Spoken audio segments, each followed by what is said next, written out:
दोस्तों, बिहार में कोई ऐसा एग्ज़ाम हुआ नहीं जिसमें बच्चे ठगा नहीं गया हो।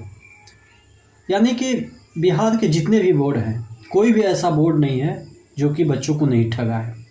आप देख रहे हैं कि आज एक पेपर में चीज़ छपी हुई है जो कि उन बच्चों के लिए डिमोटिवेटिंग हो सकती है जो कि पैसे उनके पास तो है नहीं, मेरिट के दम पे टीचर्स में अपना जो भी है एक सीट पक्का करना चाहते हैं।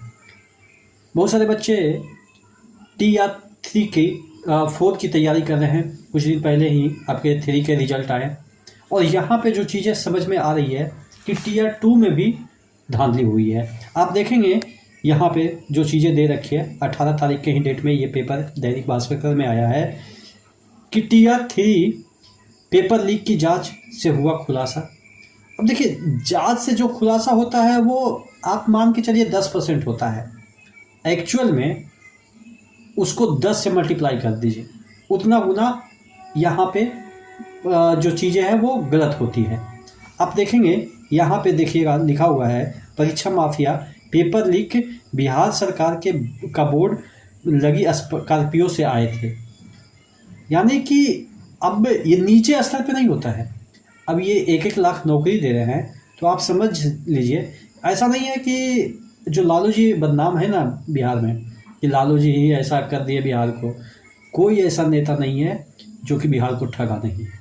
आप देखिए ना कि जो यहाँ पे देखिएगा 1.22 लाख पास हुए थे टीयर टू में, और यहाँ पे कुछ कोचिंग संचालक जो है, यहाँ पे देखिएगा 3 कोचिंग संचालक जांच के घेरे में, जेल से फ़ोन पर सबूत मिटाया। अब देखिएगा यहाँ पे कोई मुखिया वगैरह है, देखिएगा यहाँ पे दे रखी है ईओयू की को TRE-3 पेपर लीक में पटना के 3 कोचिंग संचालकों की तलाश है। इन कोचिंग संचालकों ने प्रश्न पत्र सॉल्व कराए थे। संजीव मुखिया और इसके जो गिरोह हैं ने इस कोचिंग संस्थान को पेपर उपलब्ध कराया और कैंडिडेट भी भेजे। संजीव मुखिया पर आय से अधिक संपत्ति के केस भी दर्ज है। तो आप देख सकते हैं कि किस हद तक हर एक एग्ज़ाम में आपके ये जो TR4 होने वाले हैं, TRE4 होने वाले हैं, क्या ये साफ़ सुथरा होगा? क्या TRE फर्स्ट साफ़ सुथरा हुआ था? 2 के बारे में तो ऐसा कहा जा रहा है, और जो TR3 के जो अभी रिजल्ट आए हैं, क्या वो साफ होगा? आप ज़रूर कमेंट करके बताइएगा कि आपके आसपास में भी कोई ऐसे होंगे जो कि मेरे आसपास में तो है। मेरे पास सबूत नहीं है तो मैं कुछ नहीं कर सकता हूँ, लेकिन हाँ इतना तो पता चल ही जाता है कि कौन पढ़ने वाला है और किसका होना चाहिए था। लेकिन अगर पढ़ने वाला ना भी हो और आपके आसपास में ऐसे नौकरियाँ लगती है तो आपके मन में संदेह होता होगा, तो वो कहाँ से होता है? यही सब चीज़ देख के कि इसमें भी पेपर लीक था, उसमें भी पेपर लीक था, लेकिन ज्वाइनिंग तो हो गई। अब किसको निकालिएगा? क्या दोबारा आप एग्ज़ाम ले पाइएगा? उसको निकाल पाइएगा? नहीं निकाल पाइएगा। क्योंकि अगर 40,000 बच्चे सफल होते हैं तो ऐसा तो नहीं है कि 40 के 40,000 इस तरीके से गए होंगे। हाँ, मैं मान सकता हूँ 10,000 गए हैं, तो 10,000 के चक्कर में 30,000 का आप जॉब हटा सकते हैं, जॉब से नहीं हटा सकते। तो ये सिस्टम की फेलियर है ना। आप इसमें 30,000 बच्चे को मेंटली रूप से उसको भी टॉर्चर कर रहे हैं कि कोई उसको भी संदेह की नज़र से देखेगा कि यार ये भी तो पैसे से ही गया होगा, जबकि वो खुद मेरिट की वजह से गया होगा।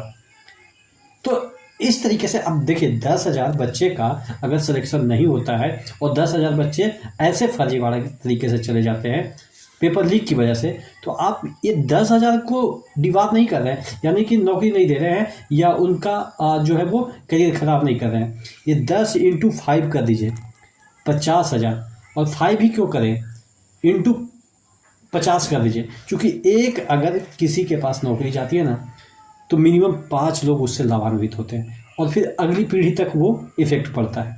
तो आप समझ जाइए कि एक बार आपने किसी एक बच्चे को जो है वो गलत तरीके से लिया तो उसका इफ़ेक्ट अच्छे बच्चों पे पड़ेगा, और एक बच्चा का लाइफ का मतलब समझिए कि पीछे 25 लोगों का लाइफ ख़राब कर दिए, क्योंकि उस पर डिपेंडेंट उसका जनरेशन, अगला जनरेशन।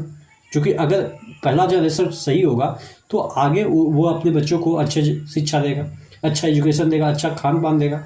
तो ये एक आप कह सकते हैं कि मर्डर से भी ज़्यादा मुझे लगता है क्राइम है। आप क्या सोचते हैं नीचे कमेंट बॉक्स में कमेंट करके जरूर बताइएगा। नेक्स्ट वीडियो में मिलते हैं, तब तक के लिए जय हिंद।